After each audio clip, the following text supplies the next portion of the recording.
namanya aplikasi Pirec gitu. Jadi informasi tentang struktur ligand uji ya, dan struktur makromolekul atau targetnya sudah kita ketahui gitu ya. Itu berdasarkan struktur ya.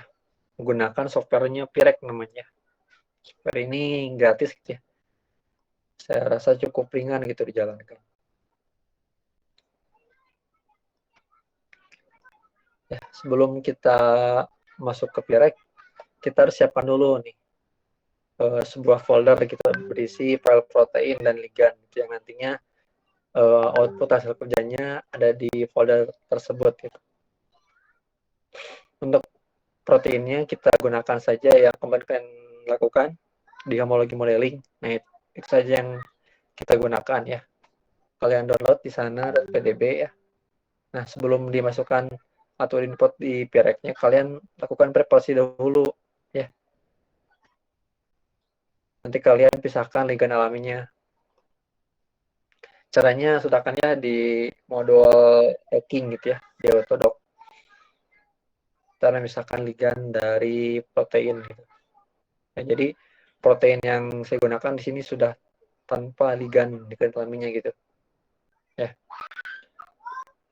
Dan ligand alaminya yang sudah dipisahkan, kalian masukkan juga di sini. Jadi jenis filenya itu .pdb untuk protein, dan untuk ligandnya .mol2 gitu. Di save di .mol2. Untuk senyawa uji kalian gunakan saja yang hasil KSA dari senyawa baru yang telah kalian desain. Ya, minimal 10. Kita kan sudah bikin kalian 10 ya, 10 ligand senyawa baru gitu. Senyawa baru tersebut kita lakukan screening gitu di Pirec. Sebetulnya tidak hanya 10 ya, bisa sampai ratusan gitu, ribuan bahkan ya. Cuman ya kita lakukan 10 senyawa saja ya, minimal ya. Kemudian kita buka Pirec-nya. Nah, yang pertama kita atur dulu preferensinya. Jika nanti hasil outputnya ada di folder tersebut gitu ya. Caranya klik edit, ulangi klik edit. Kalau saya kecepatan bilang ya, klik edit, kemudian di workspace-nya pilih browse dan pilih folder yang telah kita buat tadi. Kan buatnya di D. Oke. Dan klik OK. Nah, kemudian kita masukkan file input proteinnya. Setelahnya klik file, kemudian pilih load molekul. Ya, buka folder yang telah kita siapkan. PS, pilih protein.pdb.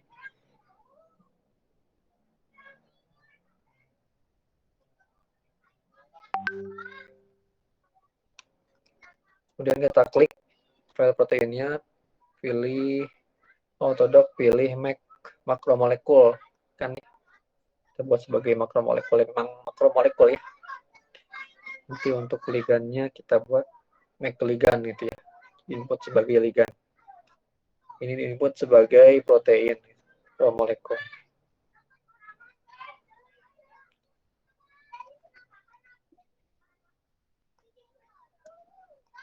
Kita masukkan file ligandnya, pilih load molekul, pilih ligand alami, dan ligand uji. Nanti kan kalian minimal 10 ya.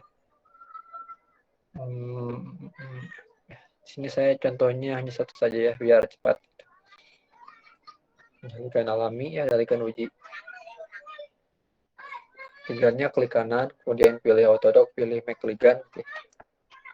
Sama dengan ligand ujinya, klik kanan, pilih Autodoc, pilih ligand.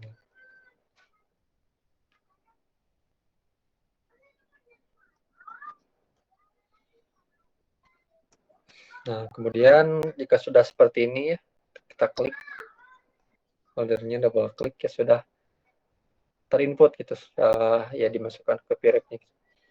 Kemudian kita klik start di bagian kanan bawah, start.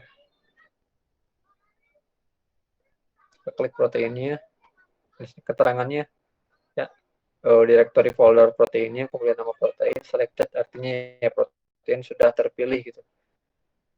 Kemudian kita klik tekan kontrol, langsung klik ke keduanya gitu. Jadi sudah terpilih kedua ligand yang akan kita serangnya gitu. Dua ligand selected, artinya dua ligand sudah terpilih. Jika sudah seperti ini, kita klik forward.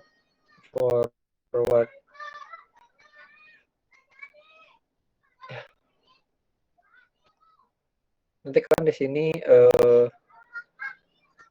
8 atau 10 saja ya.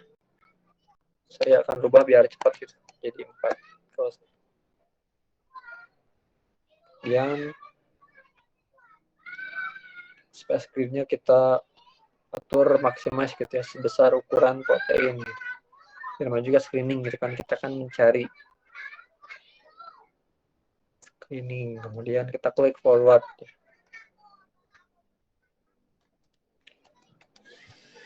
Nah, sudah. Jika muncul teman seperti ini, artinya sudah sedang di running gitu ya.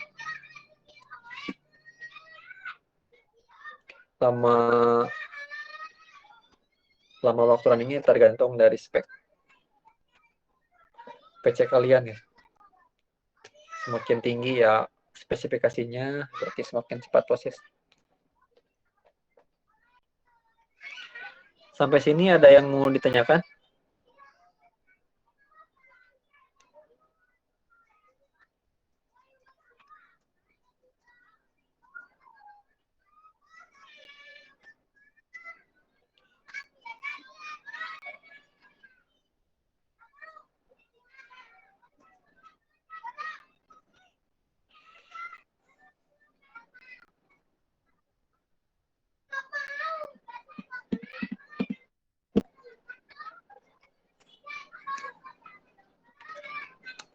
Sambil tunggu runningnya.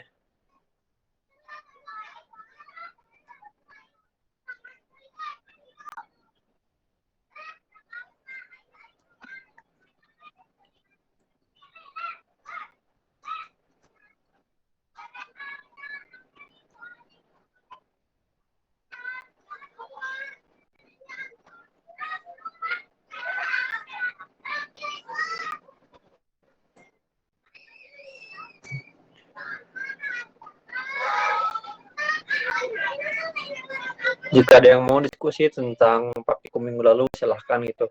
Bila ada kendala pada saat homologi modeling dan AKSA-nya, kita diskusikan di sini.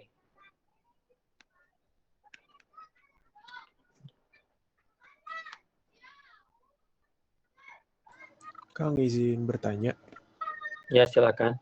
Untuk untuk yang hari ini, modul hari ini, kan ada 2 ya kalau misalnya virtual screening tuh. Nah, untuk tadi kan Akang bilang 10 ligand. Nah, yang digunakannya untuk ligand barunya itu nyarinya dari mana, Kang? Kalian kan udah ini kan buat di HKSA gitu ya kemarin. Pakai yang itu saja. Saat praktikum AKSA kan buat senyawa baru gitu ya. Dan itu mendapatkan prediksi aktivitasnya. Kan dioptimasi, di set gitu ya. Jadi .mol 2 gitu atau ya PDB bisa lah gitu. Jadi senyawanya yang kalian gunakan saat AKSA saja. Kalian coba running di sini. Kalau untuk proteinnya disesuaikan sama di jurnal yang awal ya, Kang, atau gimana? Pakai protein yang mana aja? Proteinnya yang pakai ini homologi modeling saja minggu lalu. Ya kalau bisa proteinnya yang selaras gitu, sesuai dengan target di HKSA. Ya kalau misalkan ada.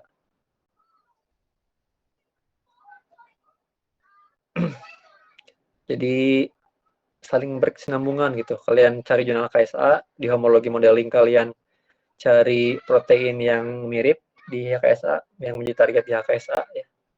dari hasil tersebut kan gunakan di sini gitu. Kalau bisa seperti itu, jadi saling berkesinambungan gitu.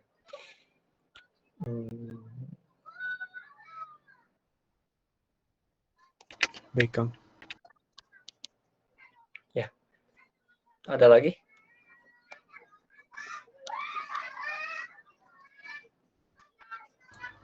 Kang izin bertanya lagi boleh? Berkaitan tentang Silakan. materi virtual screening ini. Dari mata kuliah kan ada beberapa gitu dari virtual screening ini, kayak ada structure based, ligand based, terus ada pharmacophore based. Nah, kalau misalnya perbedaan dari ketiga itu tuh gimana ya, Kang? Kalau cara ngebedainnya atau metodenya juga beda atau gimana, Kang? Ya, jadi ada structure based dan ligand based ya. Kalau pharmacophore based itu masuknya ke structure kalau masuk structure factor based ya. Ya, kalau di sini kita mencari nilai binding affinity gitu ya, kalau structure based. Jadi informasi, sebetulnya prinsipnya kayak docking gitu ya. Kan docking informasi struktur ligan dan protein sudah diketahui. Kalau ligan base berarti hanya informasi ligannya saja gitu, belum termasuk informasi dari target. Kalau pharmacophore modeling itu sebetulnya bisa kita lakukan ya, cuman ya terbatas waktu juga ya. Itu kalau pharmacophore modeling kita mencari pharmacophore gitu dari suatu ligan alami. Nah, yang menyerupai pharmacophore tersebut kita screenkan ke dalam ligan uji kita gitu. Kalau ini kita mendockingkan semua docking gitu, mana hasil ligan energi yang paling rendah gitu. Kalau pharmacophore modeling, mana sih yang menyerupai gitu, yang menjadi sisi pharmacophore atau sisi yang bertanggung jawab terhadap aktivitas seperti itu.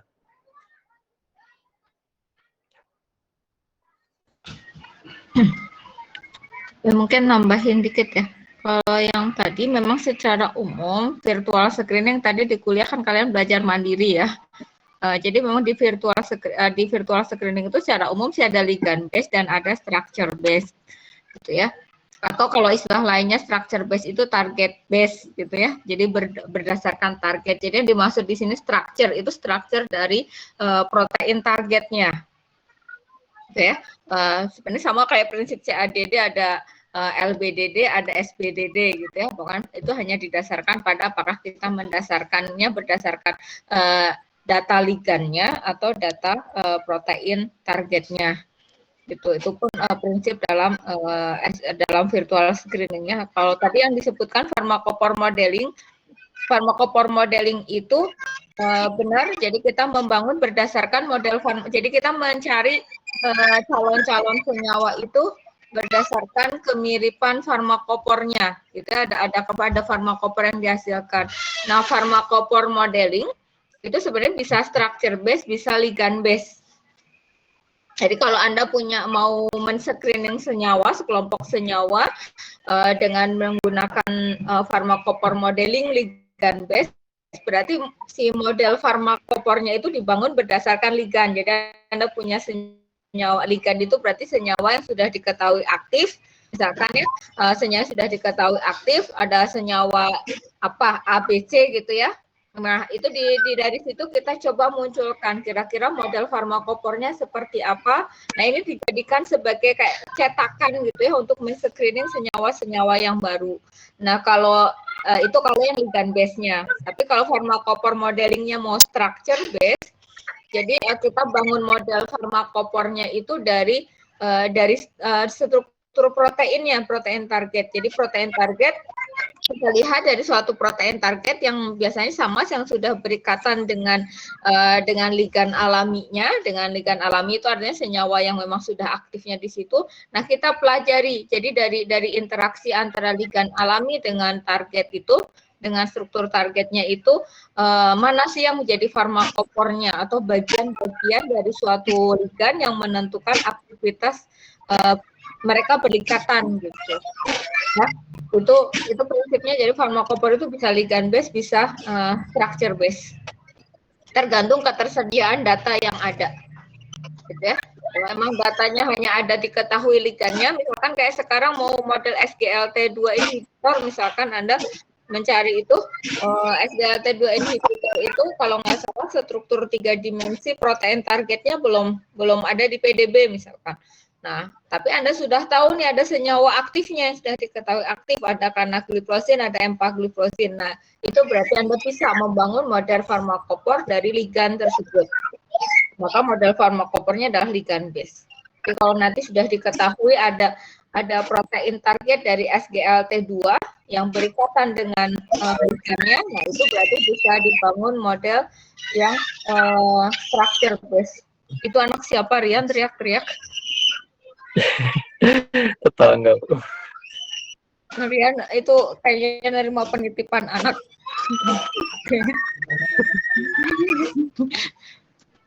Ada lagi? Ya ini yang kita praktekkan hari ini yang structure base ya. Jadi structure base itu ya basisnya docking, sebenarnya sama dengan docking ya. Hanya dockingnya nggak kita lakukannya satu per satu senyawa didockingkan dulu gitu, enggak. Jadi dockingnya massal. Satu kali running docking, ada satu kali perintah itu bisa mendockingkan sampai puluhan, ribuan, bahkan jutaan senyawa asal komputernya sanggup aja sih gitu ya. Itu bisa. Senyawanya dari mana yang kita dockingkan bisa berasal dari berbagai sumber. Makanya tadi di kuliah kan kalian kuliahnya udah ya, jadi di kuliah itu ada berbagai database yang bisa digunakan ya, ada sumber-sumber database misalkan zinc. Cuman itu tadi kan nanti digabungkan ya, kalian dari kuliah tadi itu nanti akan digabungkan. Nah, nanti akan Anda dapatkan informasi bahwa dalam virtual screening itu Anda membutuhkan yang namanya database senyawa. Database senyawa itu sumbernya banyak, bisa dari manapun. Jadi salah satunya misalkan dari zinc ya, zinc.docking.org itu menyimpan banyak sekali senyawa-senyawa yang berhasil disintesis gitu. Jadi senyawanya itu memang sudah berhasil disintesis tapi belum terbukti apakah dia bisa digunakan sebagai obat atau tidak oleh masing-masing perusahaan yang memproduksinya itu sendiri. Atau misalkan kayak sekarang pada masa COVID banyak juga orang yang men-screening itu senyawa-senyawa yang sudah punya aktivitas. Sebenarnya obat-obat yang sudah ada, misalnya semua antibiotik kan banyak sekali sebenarnya ya antibiotik yang telah ada gitu ya. Nah, mereka berpikir apakah dengan antibiotik yang ada ini ada nggak yang punya aktivitas sebagai anti COVID?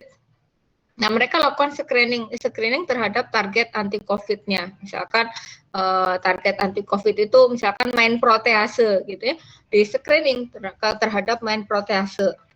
Nah, makanya muncul atau misalkan terhadap salah satunya adalah penemuan remdesivir itu ya. Kan remdesivir itu kan sebenarnya antivirus ya, antivirus yang sudah ada, bukan antivirus untuk COVID. Tapi kenapa sekarang ditemukan bahwa dinyatakan dia boleh digunakan pada penderita COVID? Ya salah satunya karena dilakukan screening awal itu.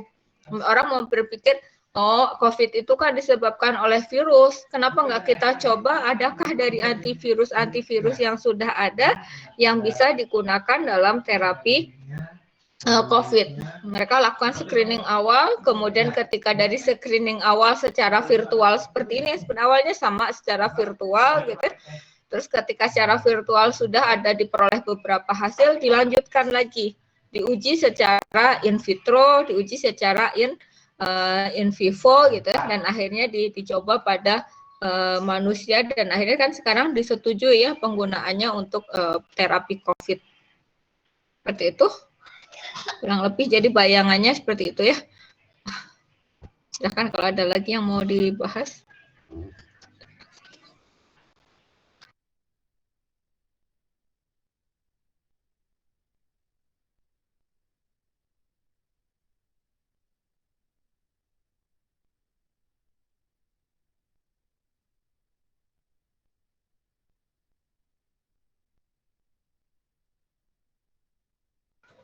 Oke, ada lagi yang mau ditanyakan? Mau didiskusikan, boleh.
Rame banget tetangga Bu, anak kecil. Ya, sudah selesai nih proses runningnya.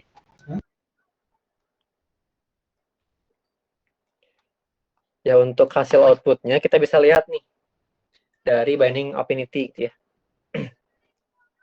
Di samping tab run pina itu ya. Kita lihat binding affinity, ini binding affinity dari ligand ujinya ya. Ini secara default gitu ada 9 kali konformasi gitu, dari viriknya sendiri. Kemudian ada dari hasil ligand uji ada 9 gitu ya.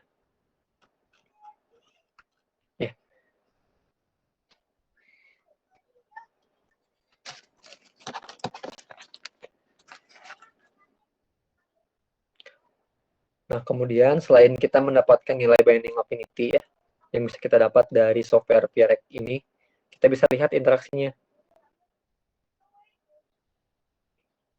Ini bisa kita save ya,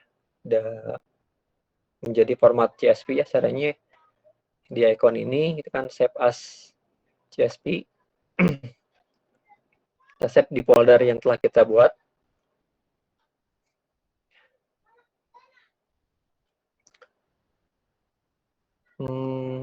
Ini namanya misalkan hasil PS gitu ya, hasil PS save ya.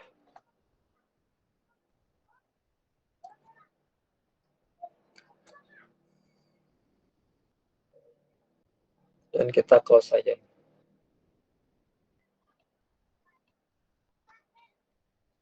Nah, maka akan muncul folder baru gitu ya.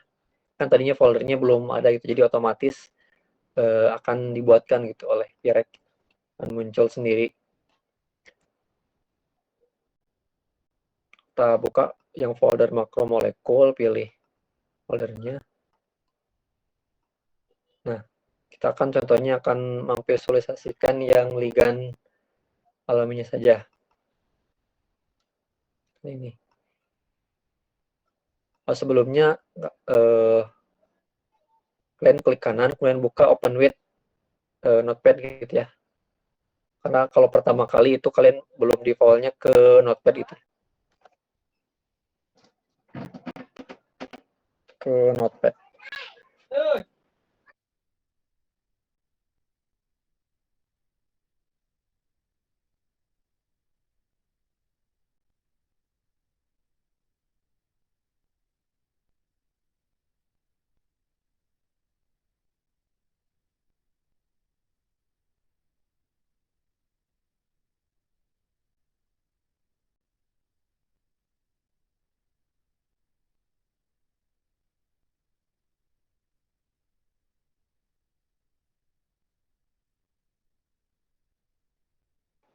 Ya, jika sudah seperti ini, kalian copy dari huruf atom pertama sampai ke terakhirnya sampai MDL ya.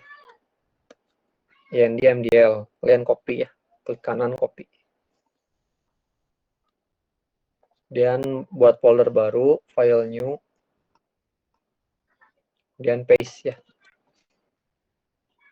Ini kalian save menjadi namanya bebas gitu ya, dan hasil kenalamnya hasil PS contohnya hasil PS titik pdb .pdb ya. Kemudian kalian cek di folder yang telah dibuat, itu kan ada ya ketika alami hasil PS.pdb, kalian buka.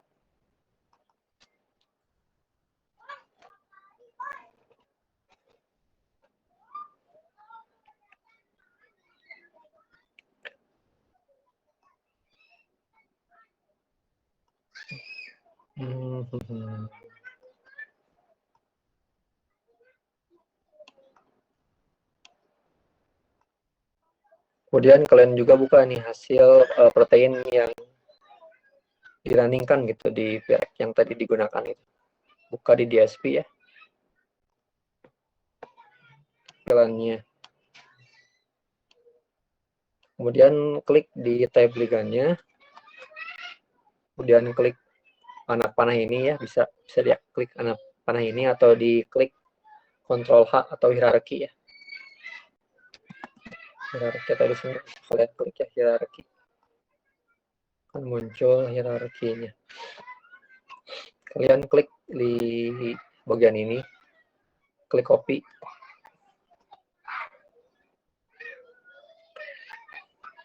Klik copy, kemudian paste di hierarki protein.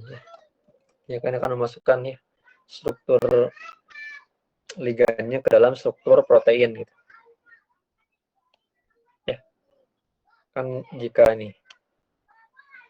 sudah seperti ini ya sudah berada di struktur protein ya. Ini ligan ini ya yang berwarna kuning. Dan kita klik show 2D diagram di bagian reseptor ligan interaction ya. Untuk melihat interaksinya. Nah, seperti ini. Jadi informasi ini bisa kita gunakan gitu. Selain nilai binding affinity, kita juga bisa melihat interaksinya. Oh, ternyata ligan alami kita tuh ternyata berinteraksi terhadap residu penilalanin, ya, tirosin dan asparagin gitu ya. Jadi kalian cantumkan dan kalian lakukan visualisasi ini ke semua ligan uji kalian gitu ya. Dan cantumkan nanti di laporannya.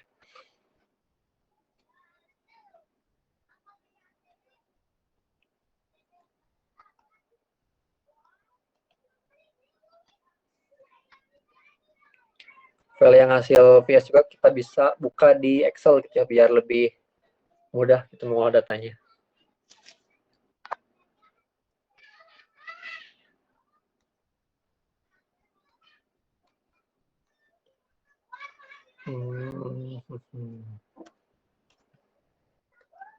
Jadi ini ya sama seperti yang tadi ya, cuma dalam bentuk format Excel-nya. Kita rapikan datanya.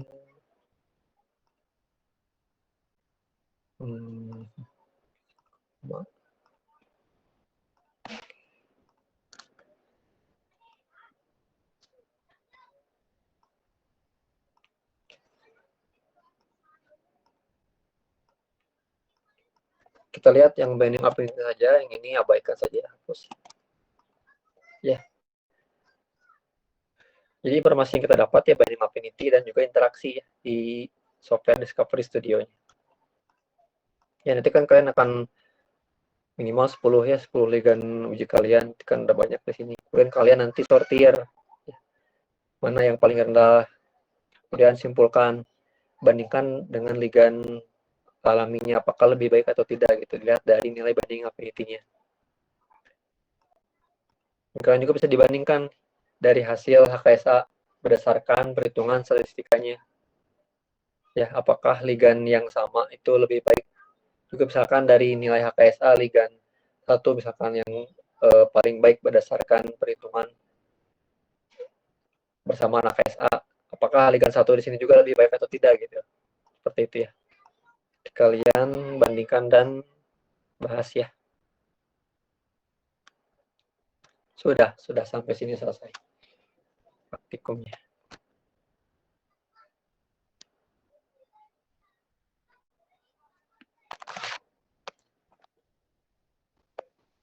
Benar kan ya? Dapat dipahami? Izin bertanya, Kang. Ya, silakan. Yang pertama, untuk nilai binding affinity itu kan rata-rata minus ya. Kalau misalnya yang baik itu, yang itu tuh mendekati lebih minus atau lebih mendekati ke plus, Kang? Patokannya dari ligan alami ya, patokannya. Mendekati angka nilai dari ligan alaminya. Biar patokan. Oh. Sama satu bisa lagi. Dikatakan lebih baik ya di apakah lebih rendah atau tidak gitu. Oh. Jadi artinya ternyata ligan uji ini memiliki kemudahan gitu berinteraksi terhadap protein gitu. Lihat dari parameter binding affinity-nya gitu. Lebih minus kali ya. Ya. Lebih minus dari nilai lebih rendah gitu. Nah, jadi kan kita berpatoknya sebagai ligan alami itu dia punya aktivitas, sudah ketahuan aktivitasnya gitu ya. Biasanya aktivitasnya kan Ini ligan alami udah ketahuan nih sebenarnya berapa nanomolar gitu. Misalkan KI-nya karena di sini nggak ketahuan, dan nanti apakah senyawa uji yang lain, kalau binding affinity-nya lebih negatif dari ligan alaminya, berarti senyawa uji itu lebih potensial gitu, sebenarnya aktivitasnya lebih kuat, relatif lebih kuat gitu. Ya. Itu binding affinity.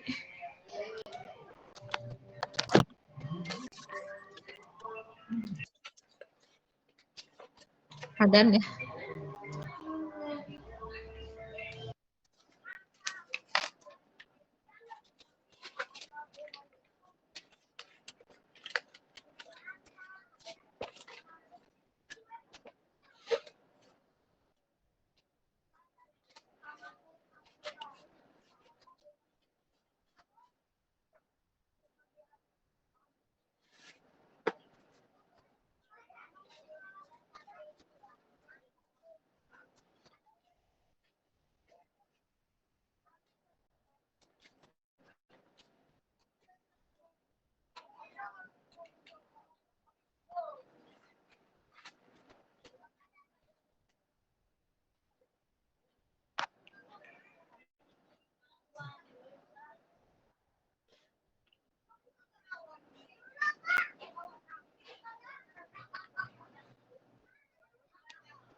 Ada lagi yang mau ditanyakan?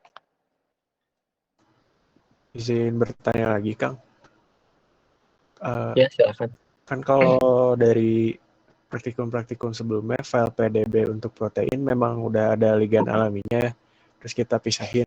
Nah, kalau misalnya kita pakai protein yang hasil sequence homology modeling, itu ada ligan alaminya nggak ya, Kang? Kalau kemarin lihat, nggak tahu sih. Takutnya nggak ada ligan alami, jadi gimana, Kang? Kalau dari hasil sequence yang kemarin. Tergantung dari ya ketersediaan dari file strukturnya tersebut gitu. Tidak semua protein memiliki ligan alami gitu. Ada yang ada gitu, ada yang tidak gitu. Ya bisa mungkin kalian gunakan yang ada dulu. Kalau misalkan belum ada ya kalian harus cari pembandingnya gitu. Pembandingnya juga udah diketahui gitu terhadap aktivitasnya gitu. Baik, berarti diutamakan yang ada Ya yang ligan ada alaminya dulu. ya, Kang? Ya, terima kasih, Kang.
Oke, masih ada lagi nggak?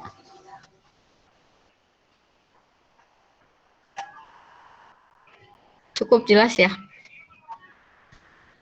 Misal ya, nanti kalau ini ada yang perlu didiskusikan, boleh di WA group.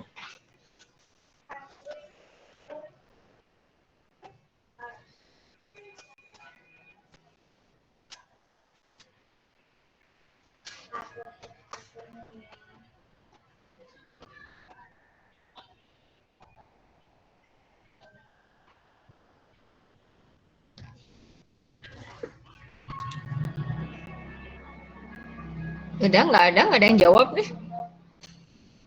Yang ada yang jawab ya.